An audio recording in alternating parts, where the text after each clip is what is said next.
આટલા ઓપ્શન અત્યારની મમ્મીઓ આપે. 30 વર્ષ પહેલા આપણી પાસે ઓપ્શન નામે કાંઈ નહોતું. હાથ ભંડોળામાં લાઈનમાં બેઠા હોય, સ્વાદી નહીં, વકલ અલગ અલગ. સોમવાર પ્લેન કઢી, મંગળવાર મરસાન કઢી, બુધવારે હરગવાન કઢી, ગુરુવાર ધોળી કઢી, નકરું કઢી કઢી જ હતું.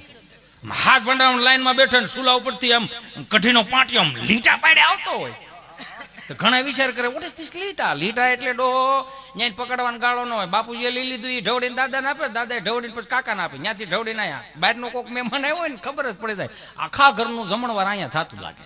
લીટા પડી ગયા હોય, સમજાય એને વંદન. અત્યારે જ બધું નોનસ્ટિક વાળું આવી ગયું છે, બફાય છે, તળાય છે, શેકાય છે. મૂળ હુસતી નથી. મૂળ શું છે ખબર? ધોવા પડતા હતા ને, ઘહવા પડતા હતા ને એટલે કાઢી નાખ. ઓલા નોનસ્ટિક ને ધોવાઈ જાય, કઈ કઈ ખબર જ ન પડે. આમ કઢીનો પાટિયો આવે ને પૂછીને, બા શું બનાવ્યું? કઢી. કઢી કે પગ હેઠે જમીન વીધે. અરે હજી કઢી? આમ લાઈનમાં બેઠે ને એક મળે સટકવા, હું નહીં ખાવ. તો વાહે ત્રીજું કે હું નહીં ખાવ. તો વાહે ત્રીજું કે હું નહીં ખાવ. બા ઠાકી વા પડદાને આખો દી રાખી રાખીને પછી ફળિયામાં આમ આખો મેસેજ ફળિયામાં ટ્રાન્સફર કરે. શું કામ? રીધી સીધી ખાઈ ખાઈને બીડી ઉઠાડતી હોય. અહીંથી સીધો આમ ટ્રાન્સફર કર્યો મેસેજ, આને કઈ કેવું છે, આની વાહે બે બગડે. બાપા ઉભા થઈને આમ કેડે હાથ દઈને હાથેની હામું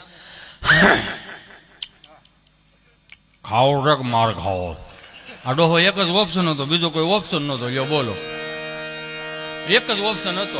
એમાં ખબર પડવા મળી ને આપણને, આ ખવાય ને આ ન ખવાય.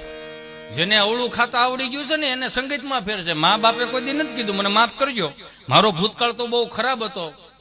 હું તો ખાખી બાપુના ચરણોમાં આ બધું કહું છું, મારો ભૂતકાળ બહુ ખરાબ હતો. એટલે અમુક વસ્તુ, અમુક પરિસ્થિતિ આપણને શીખવાડે.